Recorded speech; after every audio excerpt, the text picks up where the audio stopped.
A seccional da Ordem dos Advogados do Brasil, Seção São Paulo, por suas comissões de práticas colaborativas e da advocacia na mediação e na conciliação, tem a honra de recebê-los para o webinar 10ª Roda de Mediação e Colaboração, que conta com o apoio das Comissões de Ação Social e Cidadania, Cultura e Eventos e Comissão de Arbitragem da OAB São Paulo.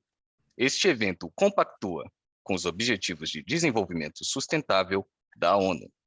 Agradecemos e saudamos as autoridades que compõem essa mesa virtual, os participantes e todos aqueles que contribuíram com a campanha do agasalho.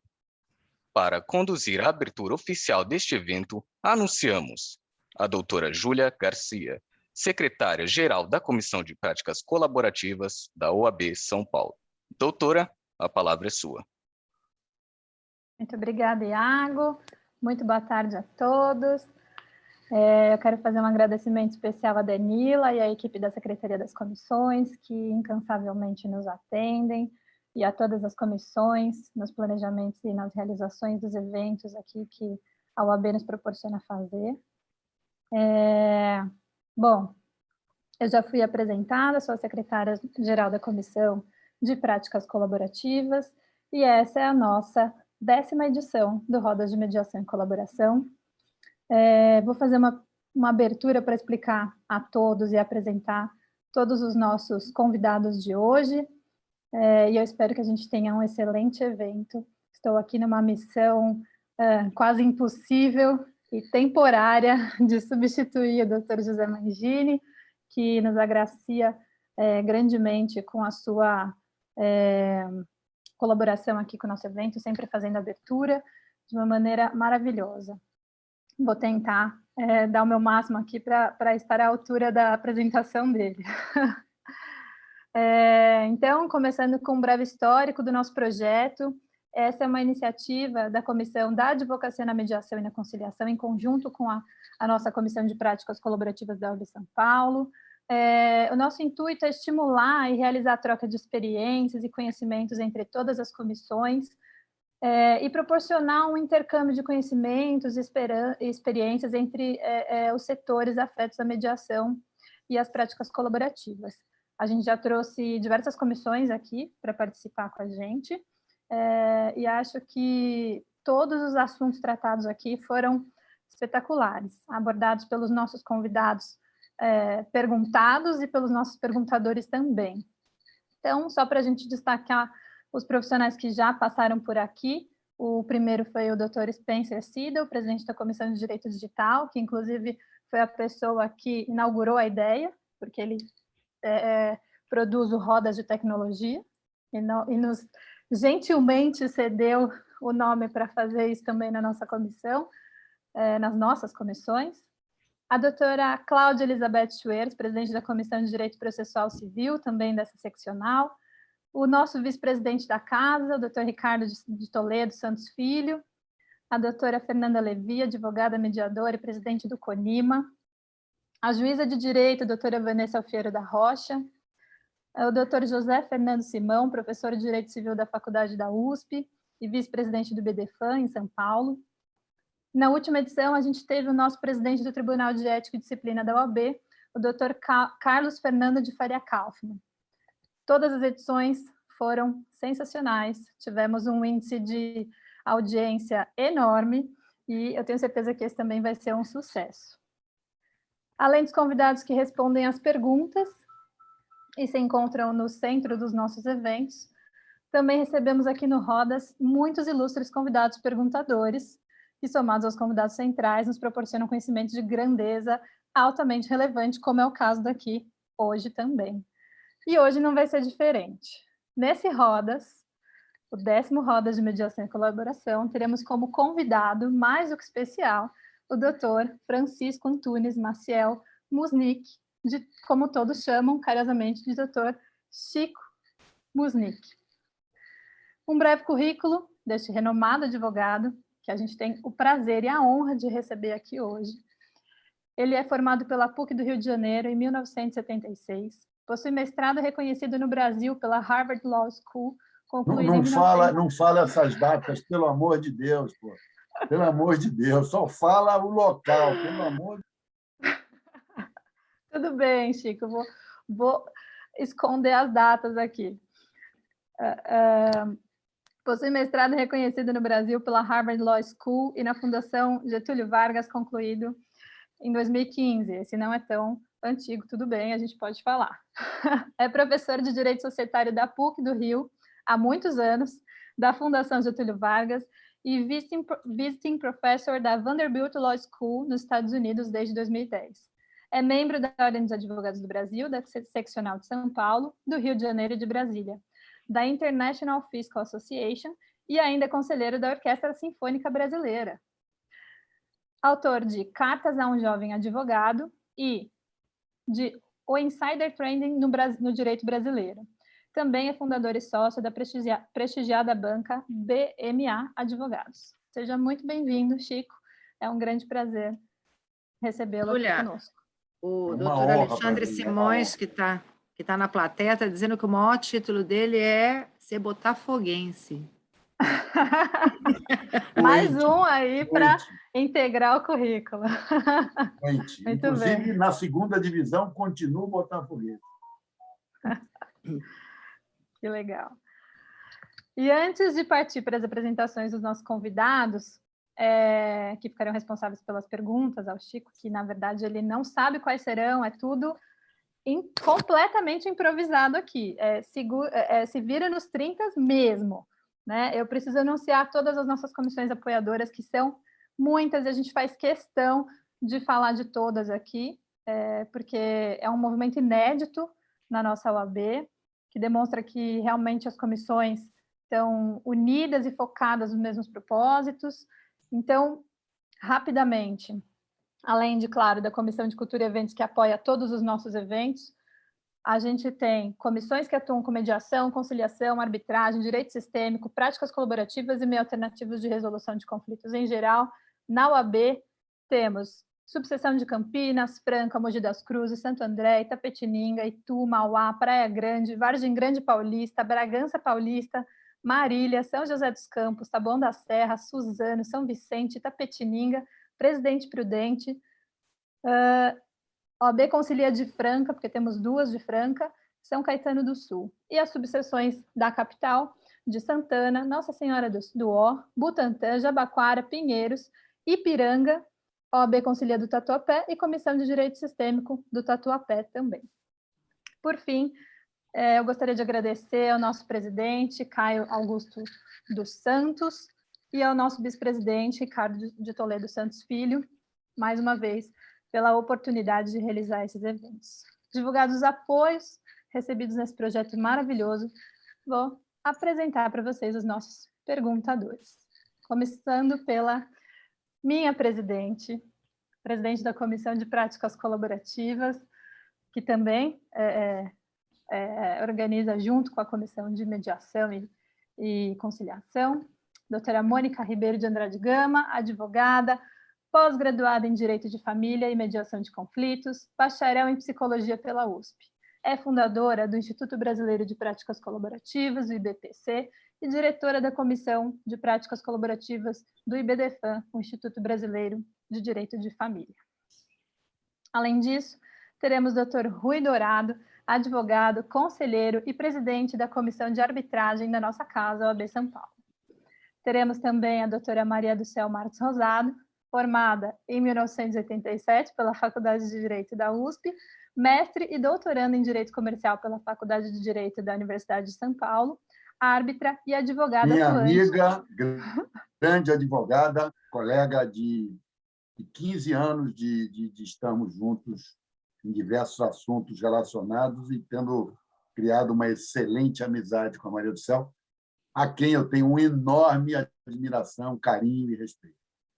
Obrigada, o Alexandre falou que a CEL está formada na melhor turma da São Francisco. Eu discordo, tá? Porque a melhor turma da São Francisco foi a nossa. Mas a CEL, ela é meio nossa turma também, né, CEL? Então, a amiga também, a CEL se formou, não se formou só com você, viu, Alexandre? Se formou com a gente também. Então, maravilha, estamos todos em amigos aqui, isso é ótimo. A Cel também é árbitra e advogada atuante nas áreas de direito civil e comercial, com ênfase no direito societário e imobiliário.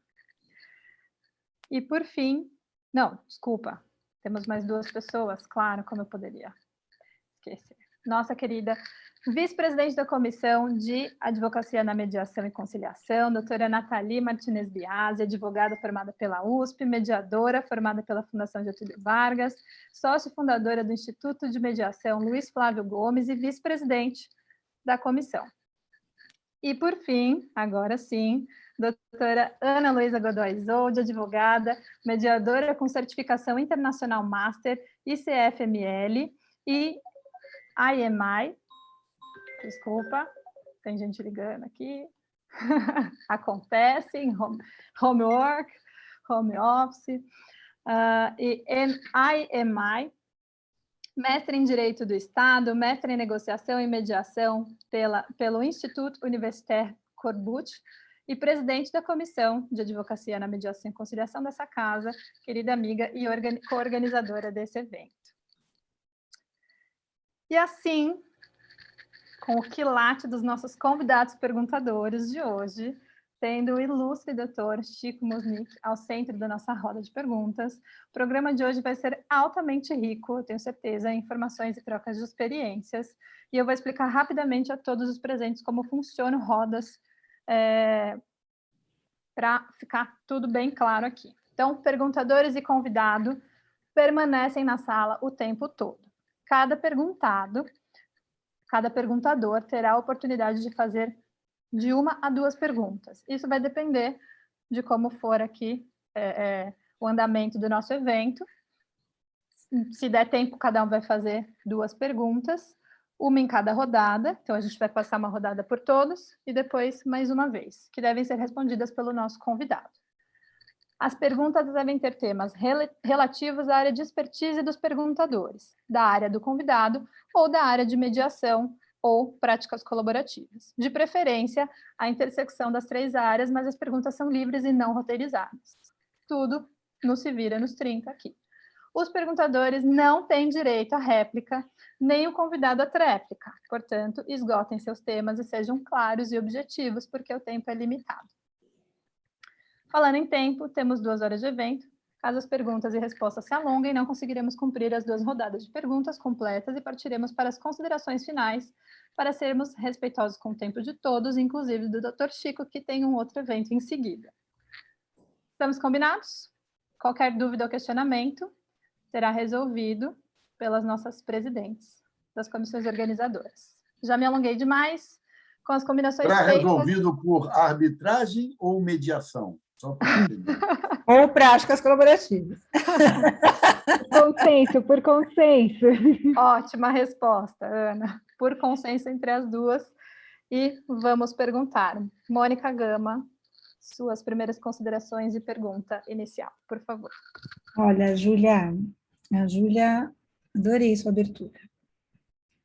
Sei que o José Mangini é maravilhoso, mas você está representando ele à altura, né, Ana?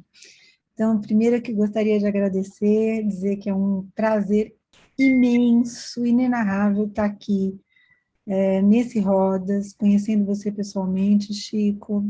A gente se chama aqui por você e pelo primeiro nome, a gente não chama de doutor, doutora, principalmente na mediação e nas práticas colaborativas. Muito obrigado, porque eu nem responderia se me chamasse. Então, a gente elimina os autores, né? Está aqui com a Nathalie, está aqui com a Ana, com a Maria do Céu, que é uma querida amiga também, além de brilhante advogada. Eu já conheci como amiga e depois como advogada, então é uma pessoa que, assim, há muito tempo estamos ensaiando para ela vir para a OAB, né, fazer uma conversa com a gente aqui na OAB, palestra, etc. e tal, vai estar com a gente futuramente também. E a Ana, minha querida parceira da área de comissão, da área de advocacia na mediação. Eu vou descumprir rapidamente o que a Júlia nos pediu, porque eu tenho um motivo para isso. Como as práticas colaborativas é uma prática nova dentro da advocacia, e talvez algumas das pessoas que estejam aqui não conheçam as práticas colaborativas, eu vou vou me permitir fazer uns 3 minutinhos de nossos comerciais. O que seriam as práticas colaborativas? A gente chama e comenta que as práticas colaborativas são uma prima irmã da mediação. Com uma diferença. Na mediação, você tem um mediador neutro que media e facilita o diálogo entre as partes para tentar chegar num acordo. Nas práticas colaborativas, ao invés de você ter um mediador, você terá 2 advogados, um para cada parte, ou 10 advogados, se forem 10 partes, não importa o número de advogados. Sempre um advogado para cada parte. Além dos advogados, você pode trazer para trabalhar junto com os advogados uma equipe multidisciplinar, que inclui o profissional de saúde mental, que pode ser um psicólogo, um assistente social, depende da especialidade dessa pessoa, que ajuda e facilita o diálogo dos participantes também, ajuda o advogado a acolher as emoções, a acolher as tensões de uma discussão que às vezes começa de forma acalorada, quando a gente está em conflito, e os nossos queridos profissionais de finanças, eu vi aqui que o Caco Santos, que é um dos nossos queridos profissionais de finanças da GFAI, está aqui com a gente. Não vi se tem alguma profissional de saúde mental, não dá tempo de eu ver aqui todos os participantes, mas é assim. E aí, essa equipe montada trabalha para fazer com que este conflito seja debatido e conversado e negociado, sempre com o objetivo final do acordo. O acordo tem que ser alcançado dentro das práticas colaborativas. Caso não se alcance um acordo dentro das práticas colaborativas, com os advogados colaborativos que ali estão envolvidos, e com a equipe, se a equipe vier a ser formada, os advogados que estão no caso têm que se retirar do caso e passar para um outro colega ir para o litígio, ou para uma discussão judicial, ou mesmo uma arbitragem, o que for. Ou seja, os advogados têm o compromisso com os clientes de alcançar este acordo. Caso não se alcance, obviamente, os advogados não abandonam seus clientes, eles vão encaminhar para um colega que vai conduzir a eventual continuidade dessa discussão, deste conflito, só que em outro âmbito que não seja mais consensual. No primeiro momento, Chico, acho que pode parecer poesia, e muita gente que já ouviu falar das práticas colaborativas fala isso daí é para advogado que abraça a árvore, e não é.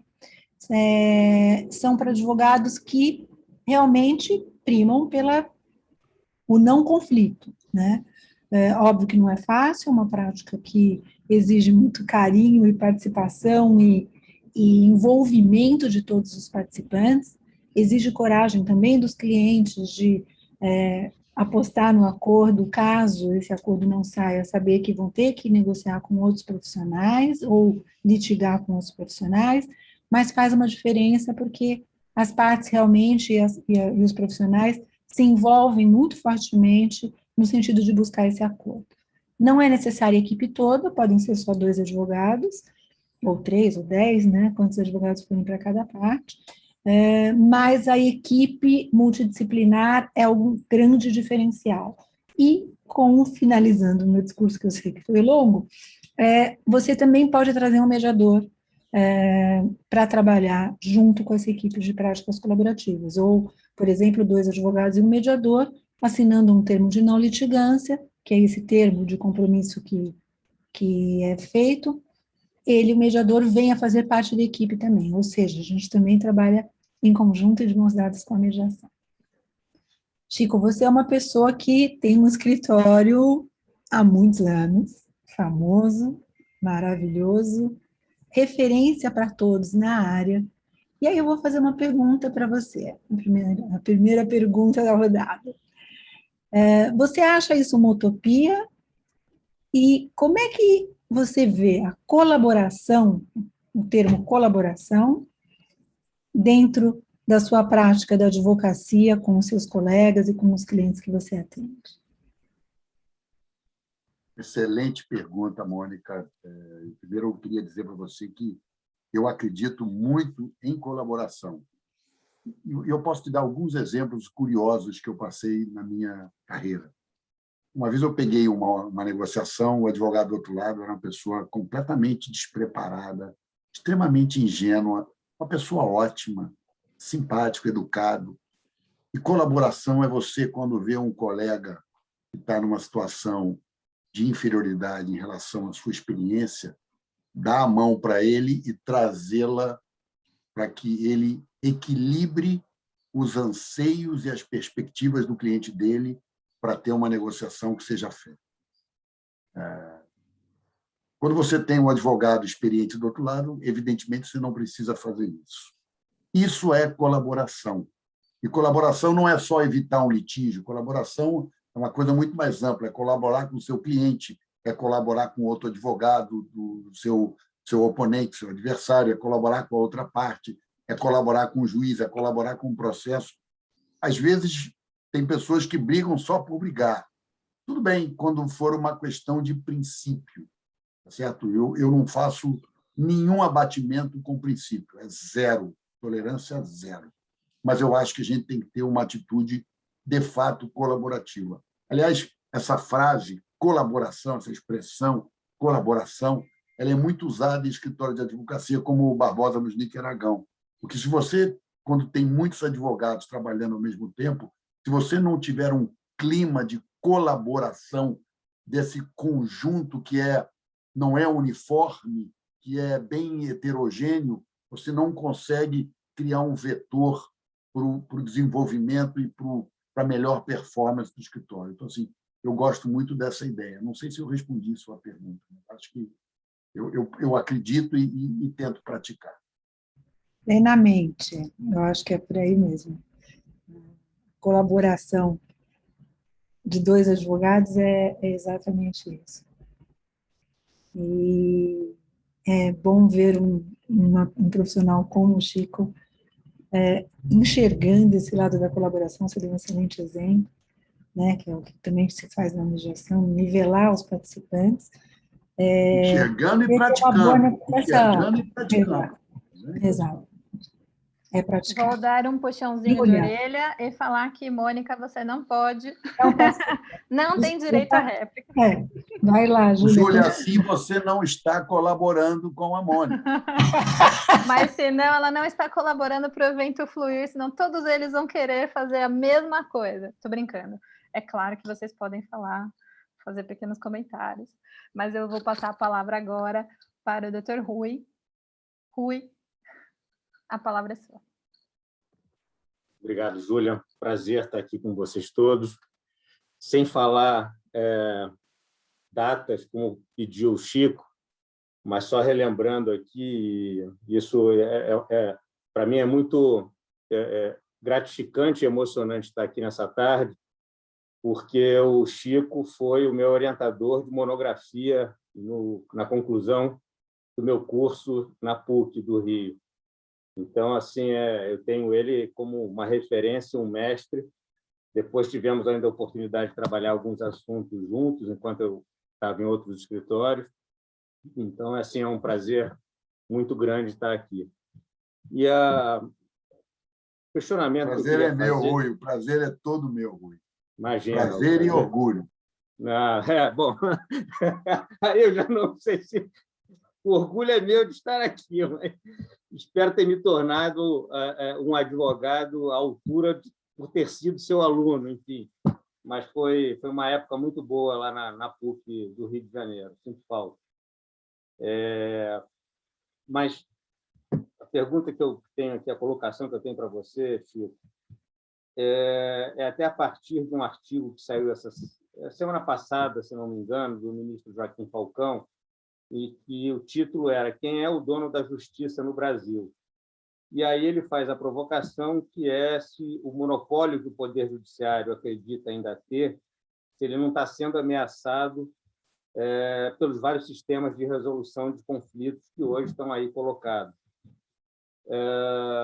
E aí o gancho que eu faço é: você acha que essas últimas decisões que o Judiciário tomou, em especial aqui em São Paulo, em que decisões arbitrais foram suspensas ou tornadas nulas ou anuladas, pode ser um pouco essa sensação de ameaça do Poder Judiciário a esse monopólio, ou é só simplesmente a dor do crescimento do Instituto no nosso ambiente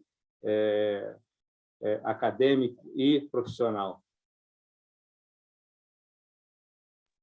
Foi fenomenal essa sua pergunta / colocação.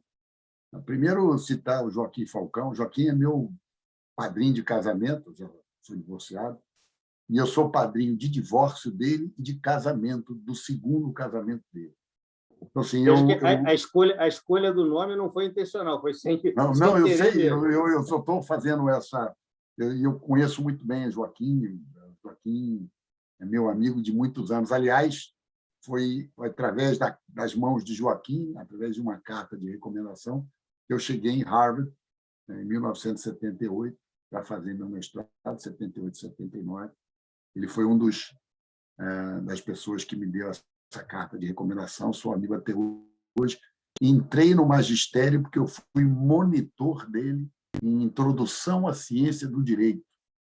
Então, assim, desde lá de trás, eu sempre tive uma relação. Eu comecei a dar aula na PUC em 1981, eu dava aula sobre imposto sobre serviço. Voltando ao nosso tema, eu acho que o Poder Judiciário no Brasil ele é completamente atarefado, assoberbado, é até uma iniquidade o que se faz com ele, porque o juiz tem que entender de anticrese, enfiteuse, execução, direito de família, direito societário, e acaba que ele tem uma visão limitada de tudo isto, porque é humanamente impossível alguém ter uma expertise. Eu acho que o Poder Judiciário deveria, o que nós temos hoje, se concentrar em União, Estados, Municípios e INSS, que ficava um Poder Judiciário, e um outro especializado em direito privado, as questões que são colocadas, porque eu acho que aí você teria uma especialização realmente muito, muito grande para o evento, para vamos dizer assim, para a resolução das questões. Não é à toa que surgiu mediação, colaboração, arbitragem, porque as partes começaram a perceber que ninguém conseguia entender com profundidade os assuntos que eram trazidos, as controvérsias que surgiam. Então, a arbitragem, pelo menos, ela tem uma vantagem: você tem certeza que num painel normalmente de 3, tá certo? Você consegue, vamos dizer assim, fazer com que o seu caso seja lido por pelo menos o árbitro que você indicou. Assim, acho que isso dá um conforto para a parte que topou participar da arbitragem para resolver, para dirimir as suas questões. Então, assim, eu acredito na arbitragem, eu acredito na mediação, e agora tem que professar isso também, eu acredito nas práticas colaborativas, tá certo? Mas eu acredito fundamentalmente num respeito às regras do jogo. O que está acontecendo hoje são 2 movimentos. Eu acho que o Poder Judiciário pode ter ficado incomodado que grandes questões não chegam mais a ele. Elas param nas arbitragens. E a segunda questão é que os advogados que perdem arbitragens relevantes começaram a criar uma série de nulidades de algibeira para tentar questionar o resultado de diversas decisões, criando os mais variados argumentos, principalmente o de ausência de disclosure por parte dos árbitros ou dos advogados, ou qualquer coisa ligada à ausência de transparência. Eu acho isso, com todo respeito, o fim da picada. Acho que isso não deve ser tolerado, eu acho que isso não deve ser aceito. Eu acho que a gente tem que respeitar as regras do jogo. Isso é fundamental. E o Brasil A gente tem sempre... A arbitragem não pode virar um pré-jurisdição estatal. Ela não pode ser o preliminar de uma jurisdição estatal que hoje tem 10 instâncias. Né? 10 instâncias. Sei lá quantas tem, mas são 10 instâncias. Isso é contra os direitos humanos, porque as pessoas têm direito a ter um due process num tempo razoável, com juízes isentos e imparciais que entendam o caso que estão julgando. Então, assim, eu tenho muito receio do que vai acontecer com a arbitragem em função dessas recentes decisões. Eu acredito muito na arbitragem, porque eu acho que ela é a maneira que você tem de impulsionar o seu caso com especialização, coisa que o Poder Judiciário, infelizmente, não consegue atender às demandas. Aí vocês me dirão, no Rio de Janeiro você tem vara de direito empresarial e em São Paulo você tem Câmara de Direito Empresarial. No Rio de Janeiro, as câmaras são especializadas, mas o juiz não necessariamente o são. Então, não adianta nada ter um nome Câmara de Direito Empresarial se o juiz que está na Câmara não está especializado. A minha experiência com São Paulo, na segunda instância, é que os juízes estão se especializando. Quer dizer, meu sonho é que um dia a gente tivesse uma corte parecida com a corte de Delaware, que julga todos os grandes casos societários nos Estados Unidos, e é por isso que a arbitragem lá é muito menos importante do que no nosso país, porque lá as cortes de direito societário estão extremamente preparadas e aptas a decidirem questões que versem sobre esse assunto.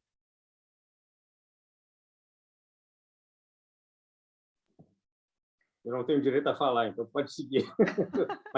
Excelente resposta. Não, acho que você tem direito a falar. Isso aqui, pelo amor de Deus. Pode fazer as suas considerações, Rui. Não, Claro, eu concordo perfeitamente com o que o Chico falou e eu acho que o caminho é esse, é tentar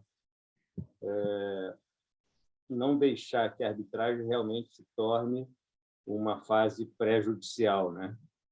E é o que está se vendo hoje e não é nem um pouco saudável. Mas muito obrigado, Chico, pela tua resposta. Um prazer, Rui, muito prazer. Seguindo a ordem de fala, então, Cel, sua pergunta.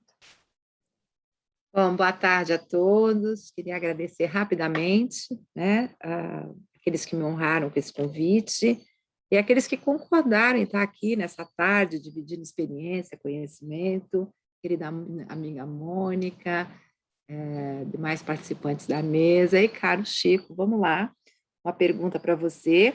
Oi, Céu. Um prazer. Como advogados, vamos dizer assim, maduros, né? Quer dizer, sem revelar a idade aqui, a gente sabe, e advogado com experiência em litígio, o quanto é difícil estabelecer a confiança entre as partes e estabelecer um ambiente de colaboração. A minha pergunta para você é o seguinte: você acha que a mediação ela pode ser uma estratégia para a futura demanda? E com base nisso, na sua opinião, você acha que a mediação ela deveria ser estabelecida antes do início do litígio ou depois que as cartas estão sobre a mesa? Bom, Maria do Céu, é um prazer estar aqui com você. Você, além de uma excepcional advogada, é minha amiga pessoal, então um prazer compartilhar essa conversa aqui entre nós todos. Sua pergunta é extremamente útil, tá? Eu sempre digo para os clientes, antes de uma briga, eu digo assim, e tem um ditado em inglês que eu acho ótimo, que diz: "Before going to war, dig 2 graves." Antes de ir para a guerra, cave 2 sepulturas, para você e para o cara com quem você vai brigar. E eu acho que, muitas vezes, você vai para um litígio movido pelo livro da Barbara Tuchman, A Marcha da Insensatez, porque não é possível que você não consiga fazer concessões recíprocas. Às vezes, até acho que tem uma questão pessoal que você deve sempre procurar eliminar, para não atrapalhar seu foco, né? Quem olha para o lado não olha o caminho na sua inteireza. E eu diria para você que eu já vi as duas coisas, Marcelo. Eu já vi advogados usarem mediação como forma de extrair elementos para uma futura demanda. Eu já vi mediação genuinamente contratada para tentar se chegar a um fim feliz de todos os lados. Então, eu já vi os dois. E eu diria para você que a mediação, muitas vezes, é feita pelo advogado até sem ter o conhecimento específico que um mediador precisa ter para ser um mediador de verdade. Então, o advogado, às vezes, nessa pré-negociação, pré-litígio, onde você está ali testando os seus argumentos, ele, às vezes, faz uma mediação dele, escutando a outra parte, com o cliente dele. Ele pondera com o cliente algumas questões. Eu acho até que é dever do advogado buscar sempre, né, um entendimento da posição do outro lado, antes até de litigar, porque litigar no escuro sem saber o que o cara está pensando é muito ruim. Eu sou contra aquele advogado que briga por brigar.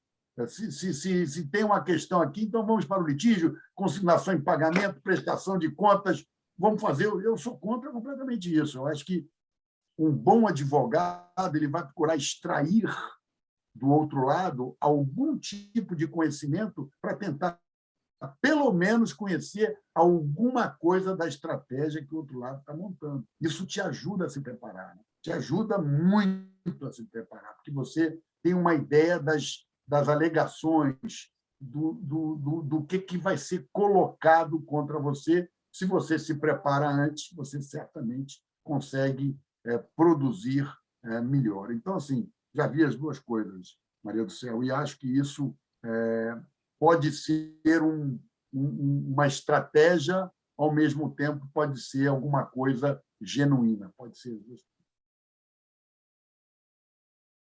Obrigada. Bom, excelente até aqui. Vamos continuar com questões que estão trazendo muitas reflexões para a gente. Nathalie, sua vez. Bom, boa tarde a todos novamente. Não posso deixar de agradecer muito a você, Chico, por você ter aceitado participar do nosso evento. É um prazer enorme tê-lo aqui conosco, porque um advogado com o peso do seu nome, né, com a sua trajetória de sucesso profissional, traz para a mediação, para as práticas colaborativas, uma visibilidade para os temas, né, que eu acho que são imprescindíveis nesse momento e é muito importante para nós. Então, te agradeço muito mesmo e também dizer que fico muito feliz de estar aqui entre todos esses perguntadores, né, e me sinto muito feliz mesmo de poder estar aqui junto com vocês. Agora, em relação à pergunta, para ser objetiva, no seu livro, Chico, Cartas a um Jovem Advogado, você menciona que, quando você era jovem, você recebeu um conselho de que se você quisesse crescer dentro daquele escritório, você deveria trazer os seus próprios clientes. E eu achei isso muito interessante, porque coloca o foco no cliente, né? Que às vezes os advogados se perdem um pouco nas causas, com teses jurídicas, questões técnicas, e esquecem daquele cliente, especificamente com aquelas necessidades que está ali na frente dele, ainda que o cliente seja uma pessoa jurídica. E então, a minha pergunta, trazendo isso um pouco para o mundo da mediação, né, e das práticas colaborativas, como você, eu sei que você já é um advogado que faz uso da mediação como ferramenta, então como você mostra para o seu cliente que a mediação pode ser um caminho para ele naquele caso específico? Porque muitas vezes o cliente, quando vai buscar o advogado, ele já tem essa expectativa, né? Vai ser o judiciário ou a arbitragem, mas dificilmente o cliente pensou, vai ser a mediação. Então, quando você oferece isso aos seus clientes, como que você faz para que ele saiba, primeiro, que esse é um caminho viável, que um advogado pode oferecer, que um bom advogado pode oferecer para o seu cliente, e como que você explica para ele que a mediação é um caminho que, inclusive, precisa da presença do advogado, porque como ainda existe muito desconhecimento sobre isso, muitas vezes o cliente fala, olha, se fosse para negociar com a presença de um terceiro imparcial, eu faço essa negociação sozinho. E a gente sabe que não é verdade, a gente sabe que o advogado é imprescindível dentro da mediação, faz bastante diferença, né? Então, como que você coloca isso para os seus clientes para que eles possam entender como funciona esse caminho da mediação? Nathalie, pô, é um prazer estar aqui com você também. Obrigado pelo convite, a todos vocês, mais uma vez. Eu, de fato, no escritório Gouveia Vieira, onde eu trabalhei 20 anos da minha vida, quando eu entrei lá, estagiário, o doutor João Pedro, que era um tremendo advogado, ele disse, olha, que a única maneira que eu tinha de crescer no escritório era arrumar meus próprios clientes. Desde aquele exato momento, eu foquei em arrumar cliente. Como é que você arruma cliente? Você arruma cliente participando de comissão da OAB e associação, Câmara de Comércio, escrevendo artigo, pareceres, se preparando para ser um bom advogado, né? Tendo assim, vontade de fazer alguma coisa. Eu me lembro que eu tinha uma namorada em São Paulo e eu era duro, meus pais me davam dinheiro exatamente contado, e eu tinha que ir de ônibus. Então, eu pegava e eu estudava com o Bulhões Pedreira, ele fez um curso para 8 advogados, e eu era um deles, e ele dava uns apostilhas enormes, e eu levava dentro do ônibus, para São Paulo são 4 horas e meia, expresso brasileiro, e aí lia as apostilhas. Então, eu fiz um curso de Direito Societário dentro do ônibus, né? Então, assim, parava ali na Estrela da Dutra, que tinha, comia um pastel, depois seguia a viagem. Então, assim, eu acho que foi uma boa experiência para mim de conseguir clientes. Tá? O que eu digo para o meu cliente para fazer uma mediação e por que eu digo isso? Tem muito cliente que não tem muita disposição para briga. Tem muito cliente que tem receio da briga. Tem muito cliente que sente muito, aquilo reverbera de uma maneira ruim dentro dele, está nessa situação de litígio. A gente, no fundo, gosta mesmo de ter uma vida calma, serena, sem problemas, sem questões. A gente, quando tem uma briga, a gente tem um envolvimento e tem que dedicar tempo a esta briga que a gente quiser ganhar. Então, eu digo ao cliente o seguinte, olha, antes de você gastar uma fortuna com pareceres, advogados, e taxa judiciária e outros custos que você vai ter no Poder Judiciário, talvez valesse a pena você tentar chegar a um acordo através da mediação. Existem profissionais que são experientes e muito habilidosos em levar as partes a uma ideia de comunhão, de chegar a um consenso através de concessões recíprocas. E muitas vezes o cliente opta por fazer isso porque ele acha que ainda tem uma última esperança que aquilo pode sair da situação litigiosa e virar um acordo, alguma maneira de você restabelecer um bom convívio. Evidentemente, quando você vai para uma mediação, é super importante a escolha do mediador, alguém que seja experiente naquele tipo de litígio, um litígio societário, um litígio de família.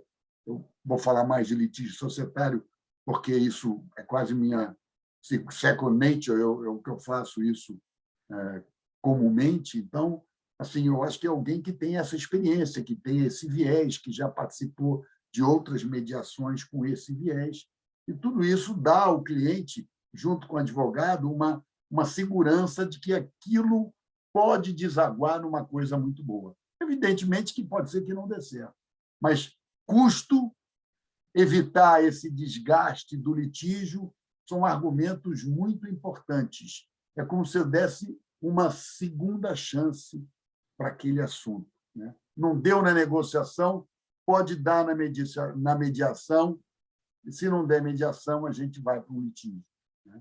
A menos que você queira fazer 100% de concessões. Eu já tive um cliente que topou fazer tudo que o outro lado pediu, ele foi lá e topou, não quero brigar, acabou, ponto final. Resultado, ele seguiu a vida adiante, resolveu ganhar uma fortuna, e o outro cara que ficou com aquilo não conseguiu desenvolver nada. Quem era o empreendedor era o meu cliente, que abriu mão de muita coisa, mas olhou para frente. Quem olha para trás, ou quem anda para trás, é caranguejo. A gente tem que mirar sempre o para frente, né? E, muitas vezes, abrir mão de coisas para ganhar outras lá na frente. Eu gosto muito de xadrez, tem um grande campeão de xadrez, que é sueco, e ele tem um jogo que vocês podem entrar no YouTube e pegar, onde ele sacrifica uma rainha para ganhar o jogo. Isso é uma coisa extraordinária. Então, assim, eu acho que esse tipo de escolha do seu cliente faz parte da estratégia, que é o que vai fazer com que você se diferencie dos outros advogados. Não sei se eu respondi, mas... Respondeu brilhantemente. Obrigada. Obrigado a você. Agora eu vou fazer as vezes da Júlia, pedir licença para a Júlia para passar a palavra agora para a nossa última pergunta dessa primeira rodada, que é para minha querida parceira Ana Luísa Isolde.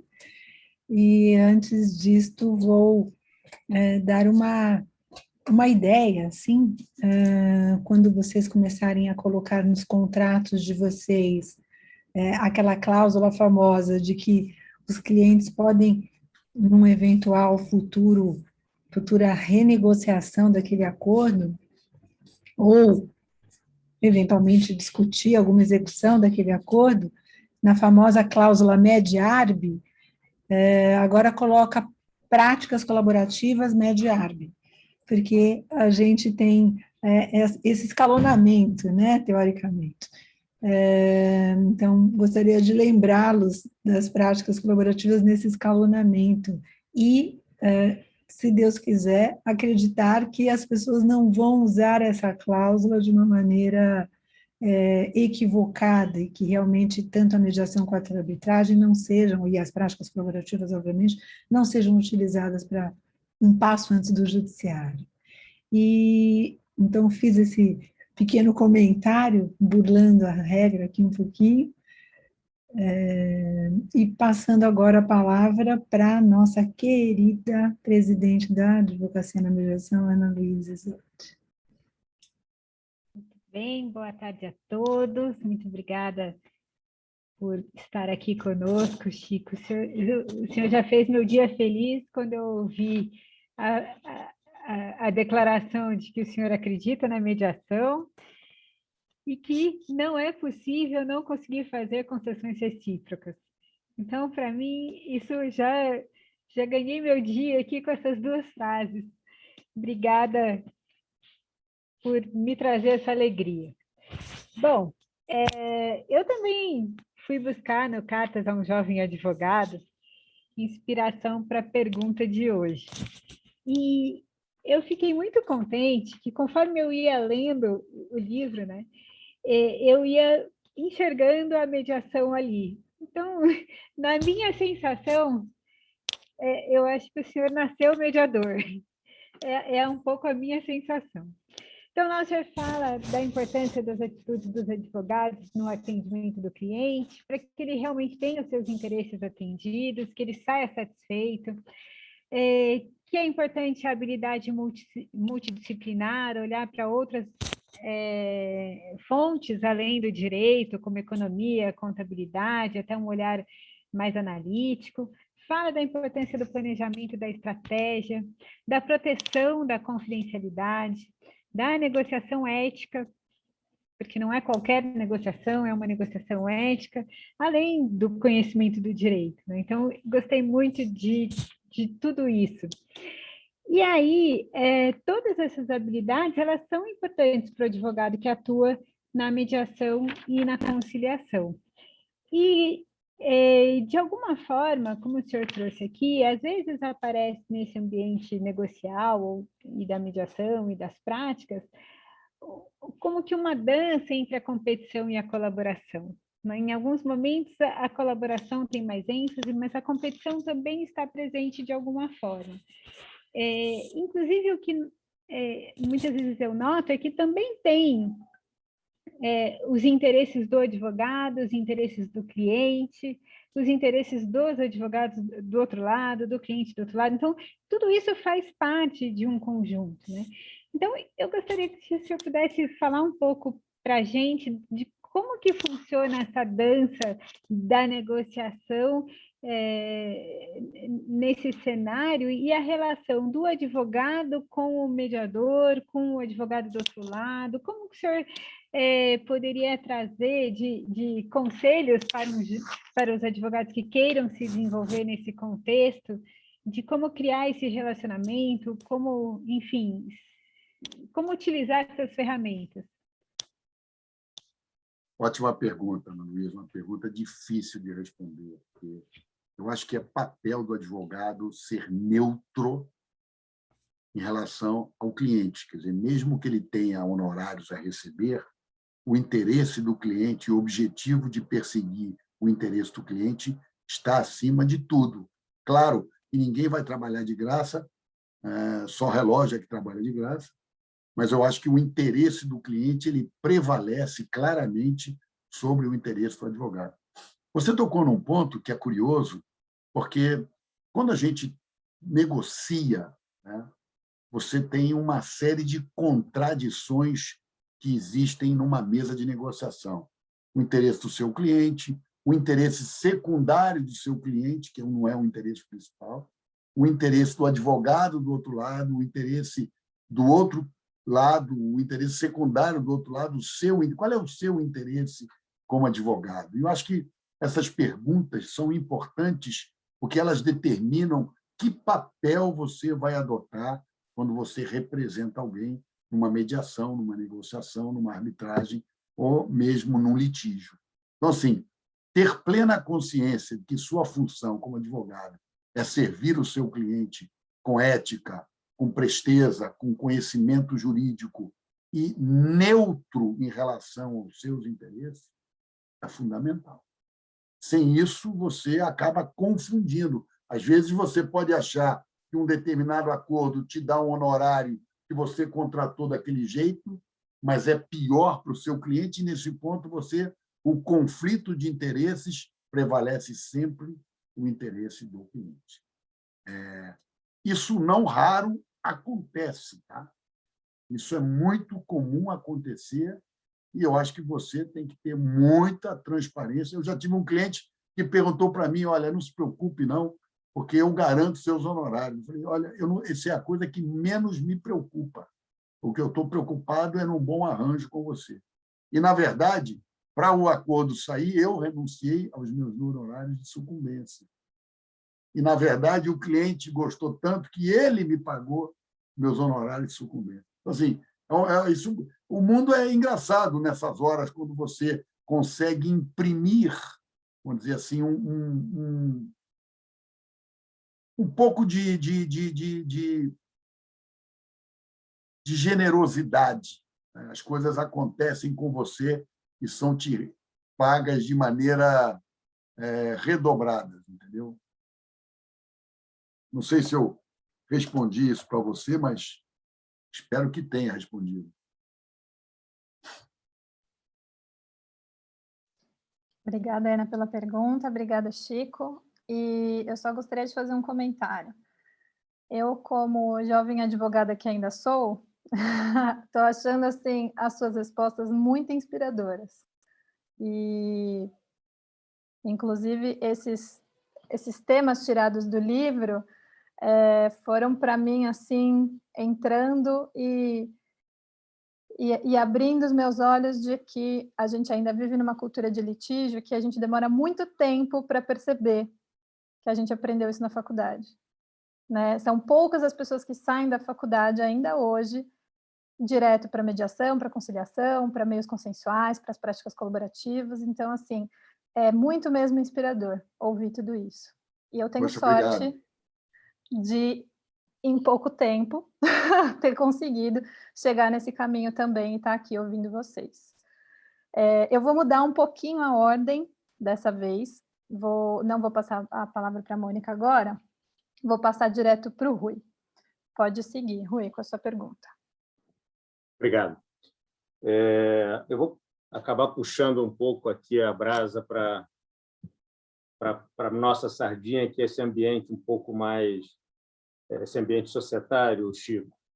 E a minha pergunta / provocação é a seguinte: a confidencialidade é uma das, não diria pilares, mas é uma das questões que, inclusive em pesquisas feitas junto ao empresariado, é colocado como um dos top 5 do motivo pelo qual se escolhe incluir a cláusula compromissória nos contratos. E a minha pergunta é no sentido de que você entende que até para que esse instituto ele ganhe cada vez mais reconhecimento, credibilidade,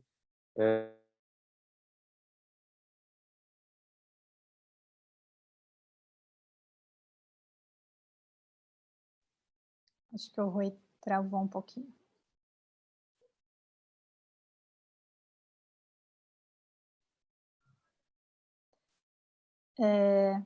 Bom, acho que é melhor a gente, então, passar para a Cel, e aí, quando o Rui voltar, não sabemos quanto tempo vai demorar, ele retorna a pergunta. Pode ser?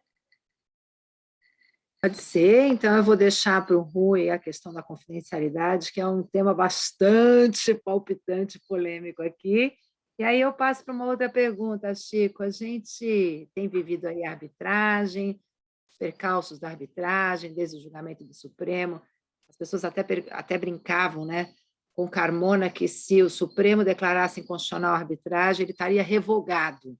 O tanto que foi a luta para essa arbitragem engrenar. E a mediação também demorou bastante no Brasil, e parece que agora ela veio para ficar, está se estabelecendo.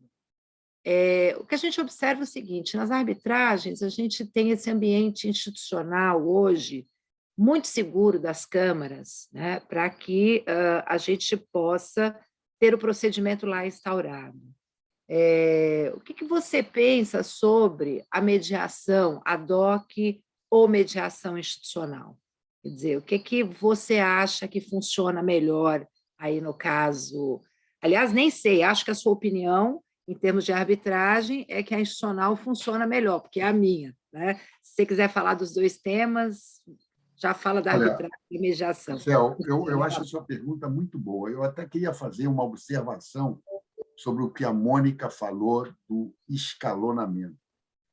Eu não coloco nos meus contratos, a não ser de forma muito clara, que o escalonamento, mediação, arbitragem, um é pressuposto do outro. Não coloco isso nunca. Eu coloco a liberdade das partes de, se quiserem, fazer uma mediação, sem que isso impeça delas irem direto à arbitragem. E agora vou fazer a mesma coisa com as práticas colaborativas, tá certo? Mas eu acredito no seguinte: eu acredito numa mediação institucional, sim, porque ela é, vamos dizer assim, um horizonte muito claro, muito nítido para todas as partes daquele contrato. Mas já fiz mediação ad hoc, certo? E achei muito boa. Eu tive uma mediação ad hoc, era um caso até interessante, era uma empresa brasileira que conseguiu cobrar um crédito de uma empresa estrangeira no Brasil, e lá eles entraram com uma concordata, vamos dizer assim, uma recuperação, na época era concordata aqui no Brasil, né? E conseguiram uma ordem do juiz mandando a companhia brasileira se abster de fazer qualquer coisa aqui. E tinha um prazo de apelação, né? Desculpa, tinha um prazo de resposta a uma apelação em curso. E nós protocolizamos, e o juiz de lá deu um chilique, e aí nós juntamos, fizemos uma carta dizendo que aquilo, a ordem dele não poderia extinguir ou suprimir direitos que não são decorrentes da legislação que ele era.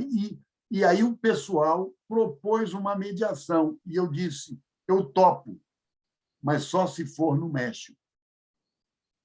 Eu voei para Monterrey, não passei pelo território americano, eu parei em México City, depois fui para Monterrey.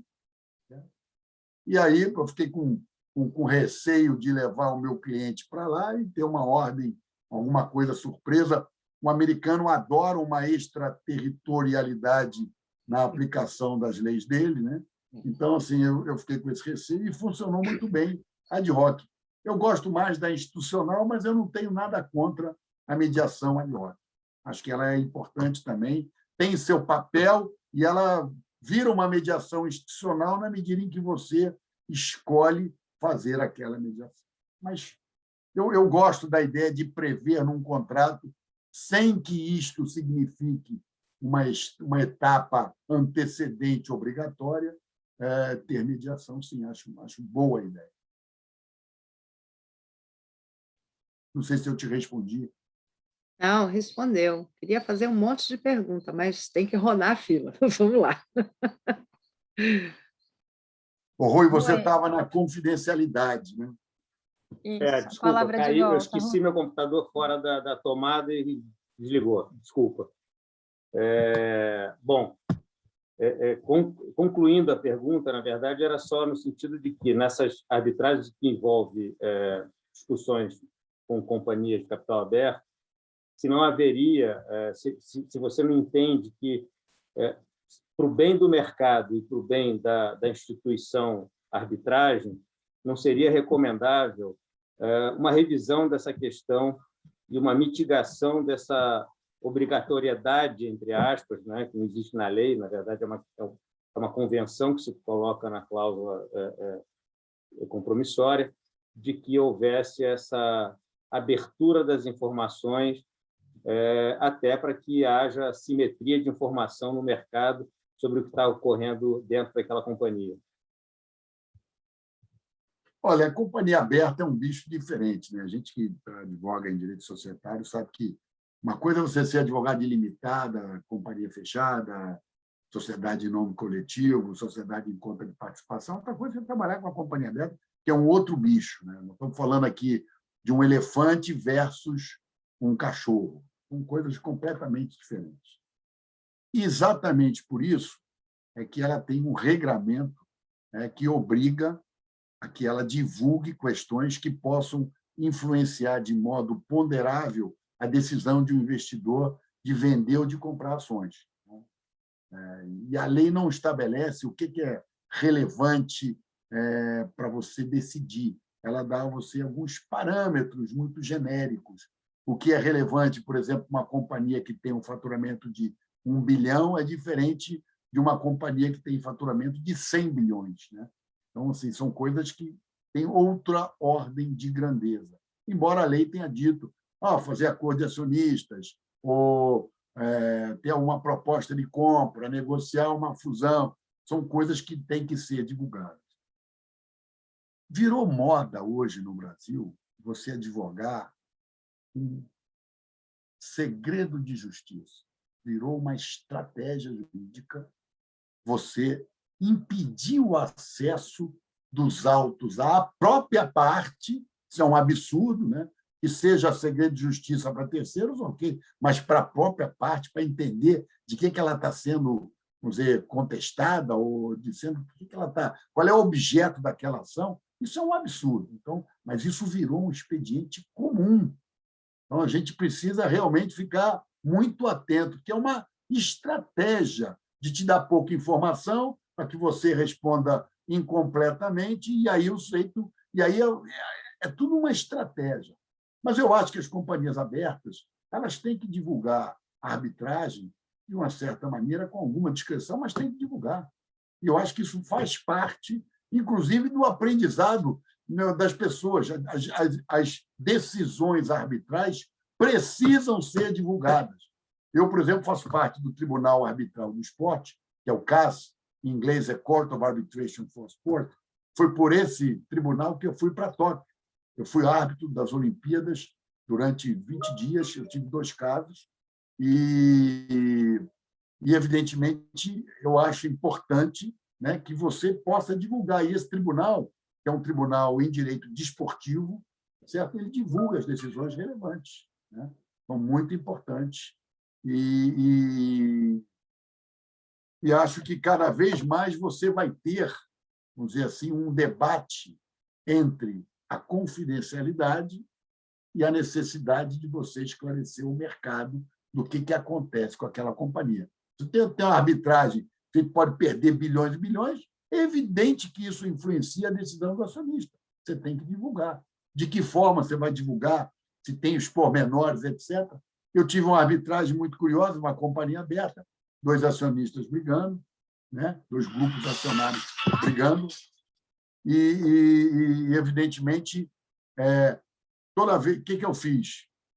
Os caras começaram a querer publicar e divulgar, não tem dúvida. Infelizmente, imediatamente, eu fiz os caras mandarem uma carta para a companhia e dizerem para a companhia publicar aquilo como fato relevante, que aquilo era relevante. E a companhia entendeu isto, publicou o fato relevante. Então, a cada semana que uma parte fazia alguma coisa ou fazia outra, eles publicavam um fato relevante. Isso pode ser uma estratégia, de, vamos dizer assim, de você criar um embaraço para uma parte que não quer ver seu nome associado na imprensa de uma maneira pública, mas também pode ser uma forma de você cumprir um fato relevante que obriga a ser divulgado pela companhia.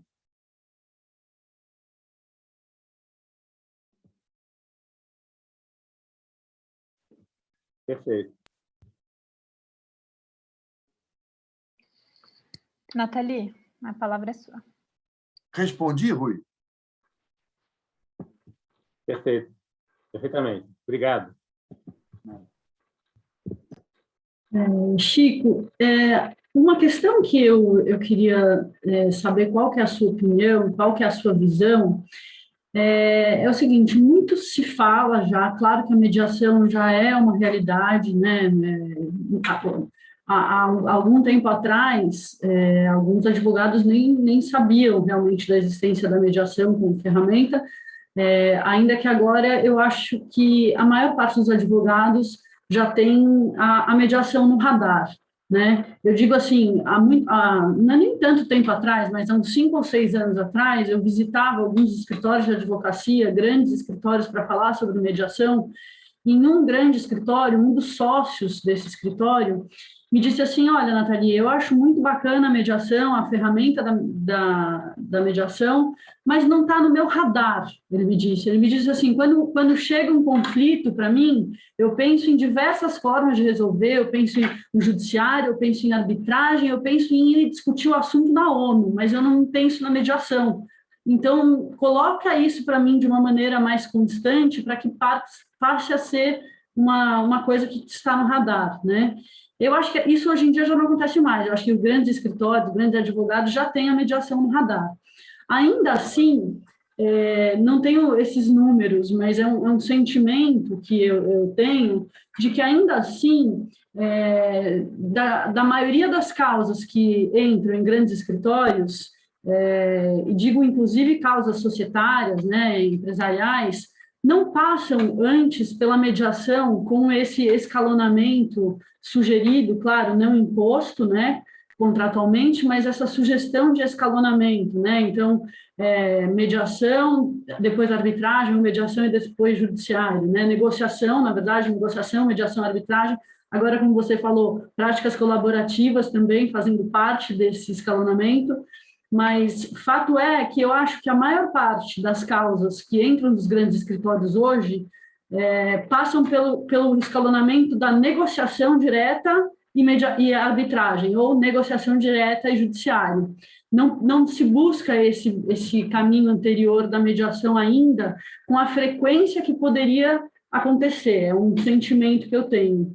Então, eu queria saber, na verdade, vou fazer 2 perguntas em uma, mas se você também tem essa sensação de que a mediação ainda não é amplamente usada no Brasil como ela é em outros países, e por que você acha que isso acontece? O que a gente poderia fazer para que realmente fosse uma realidade, que assim, qualquer grande causa, ou não só grandes causas, mas eu digo, a gente sabe que a mediação não é remédio para tudo, isso também não tem dúvida, mas muitas causas que poderiam ser encaminhadas para a mediação fazem esse salto da negociação para arbitragem ou negociação judiciária. Então, se você tem esse sentimento, por que isso acontece? Por que a gente não usa ainda os métodos autocompositivos mais amplamente no Brasil?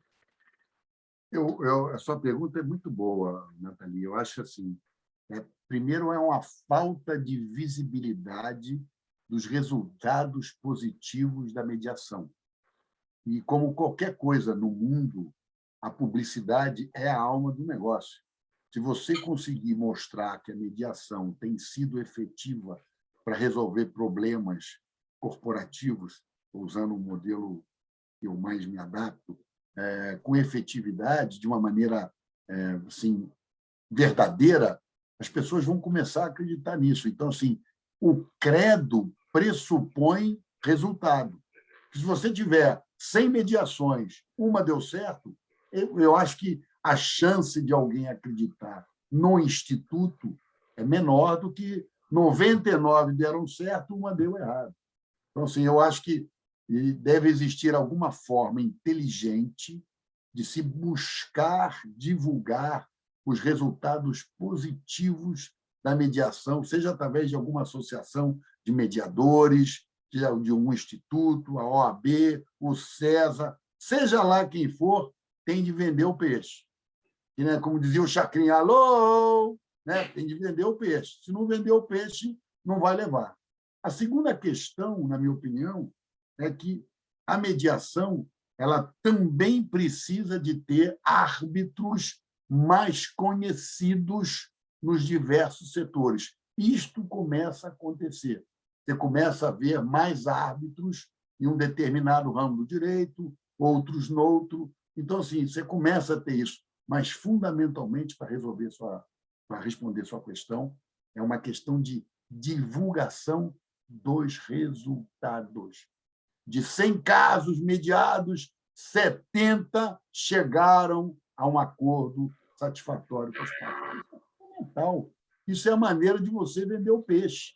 Vender que a mediação está resolvendo problemas de uma maneira rápida, eficiente e menos custosa do que você ligar a máquina estatal ou a máquina arbitral. Não sei se eu respondi a sua questão. Sim, maravilha. Bom, estamos chegando ao fim dessa segunda rodada. Ana, é a sua vez de fazer a segunda pergunta. Muito bom, obrigada.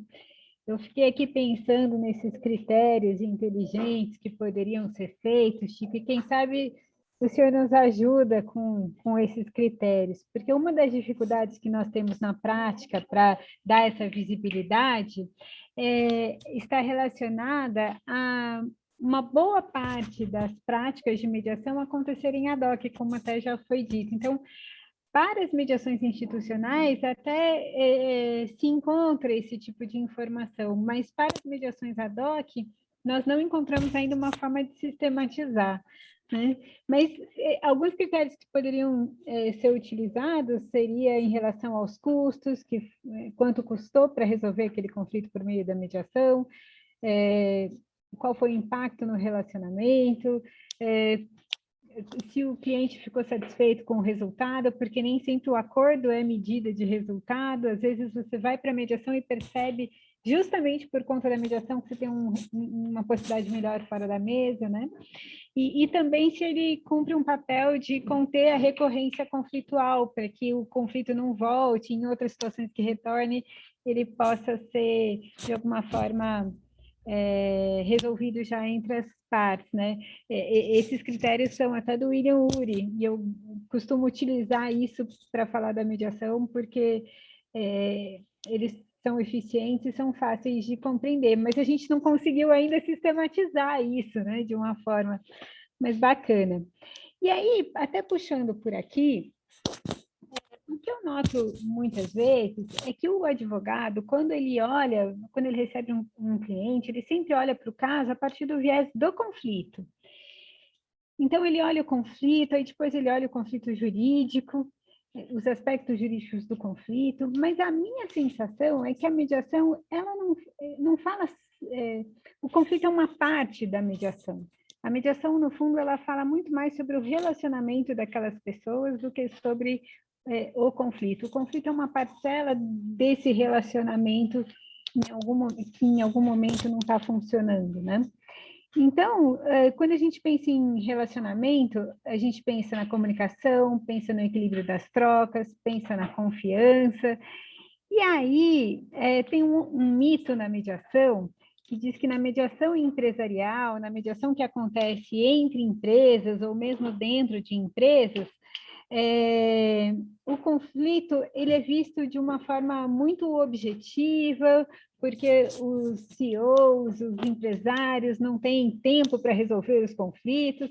E aí eu fico pensando se não é isso que eles fazem o dia inteiro, né? Resolver problemas e resolver conflitos.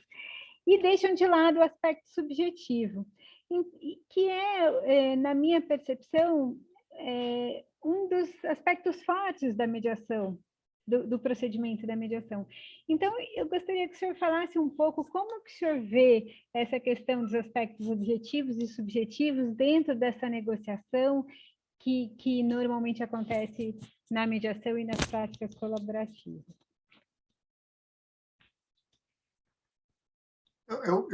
Eu não sei exatamente como responder a sua questão, porque eu acho que a gente discutiu aqui duas coisas. A gente primeiro falou de como é que a gente vende o peixe. As câmaras arbitrais talvez devessem começar a divulgar número de mediações que a Câmara tem, quantidade de sucesso, quantidade de não sucesso. E aí eu acho que cada mediador deveria fazer um relatório, isso aqui deu sucesso, isso aqui não deu, tudo confidencial, por enquanto, sem nomes. A outra coisa é que talvez pudesse dizer, nas próprios regulamentos da Câmara, ter algum tipo de disposição que dissesse que a Câmara poderá usar o nome do mediador eventualmente escolhido depois do resultado final ter sido alcançado para poder dizer que o resultado foi positivo, sem dizer o nome das partes, mas podendo fazer uma publicidade daquele mediador, porque é assim também que a gente ganha experiência, cancha e passa a ser reconhecido. Acho que isso é um ponto bom. Aspecto subjetivo e objetivo. Eu honestamente, eu quase estou citando o Fernando Pessoa, a sua objetividade subjetiva ou a sua subjetividade objetiva, porque eu não sei te dizer exatamente o que é importante numa mediação. Às vezes, o conflito é mais importante acabar com ele.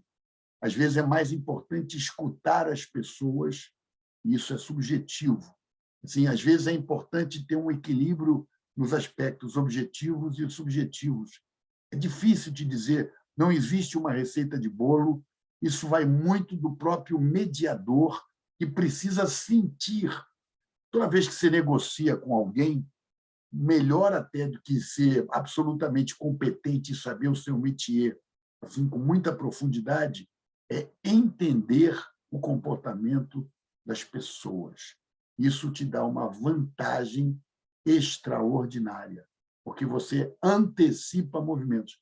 Eu tenho uma história como advogada de São Paulo, e eu estava negociando a venda de uma usina de açúcar, e, por acaso, a gente teve que negociar e acabou que foi o cliente, foi o advogado do outro lado, que era ela, e o outro cliente lá dela, para minha casa negociar. E eu propunha as coisas, ela dizia não. Eu percebi lá pelas tantas que tudo que eu propusesse não ia ser aceito. O que eu fiz? Eu passei a propor exatamente o contrário do que eu queria. Eu fiz um teste, deu certo, e eu falei, então ela não topou o que eu não queria, portanto, ela teria que topar o que eu queria. E eu fui conseguir coisas extraordinárias ao longo dessa negociação. Por quê? Porque existia um espírito, vamos dizer assim, de receio de ela aceitar alguma coisa por força de insegurança, por força, talvez, de incompetência, incapacidade técnica, não sei. Eu só sei que isso a gente precisa entender, e isso a gente só entende depois de viver muitos eventos desse tipo, a recorrência, A recorrência é uma coisa muito importante. Por que o avião tem 4 marcadores de velocidade? Se quebrar um, tem o outro, se quebrar outro, tem o outro, se quebrar outro, ainda tem o último. Então, assim, a recorrência faz de você... Qualquer advogado é excelente advogado com 10.000 horas de voo. E, para citar a minha frase predileta do Arnold Palmer, que é o maior golfista de todos os tempos, que disse: quanto mais eu treino, mais sorte eu tenho. E isso é absolutamente verdade.